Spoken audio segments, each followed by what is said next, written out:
በሙሉ ባላችሁበት ቦታ አትቀጥሉ። እግዚአብሔር እናንተ ለይቶ ካላችሁበት ያወጣል። አሜን። ሰው እዛው ይቆያል፣ አንተ ግን ትወጣለህ። በምን እንደወጣ ይታወቅም፣ ትወጣለህ።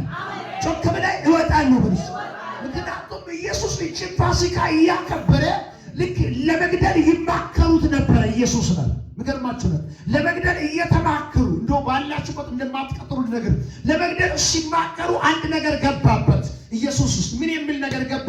ሄዱና እናንተ ሄዳችሁ ለክርስቶስ ወይም ለኢየሱስ ክርስቶስ ያሰናዳይበት ቦታ የታለ ብለ አንድ ውሃ ቀጥቶ የሚመጣው ሰው መንገድ ላይ አግኝታችሁ ጠይቁት አለ። በሲባ የዛሬ 2000 ዓመት በፊት ከዛ እነሱ ሄዶ አንድ ውሃ ቀጥቶ የሚመጣው ሰው እስቲ ለኢየሱስ ክርስቶስ ያሰናዳይበት ቦታ በዓሉ የሚያከብርበት ቦታ የቱ ጋር ነው ብሎ ጠየቁት።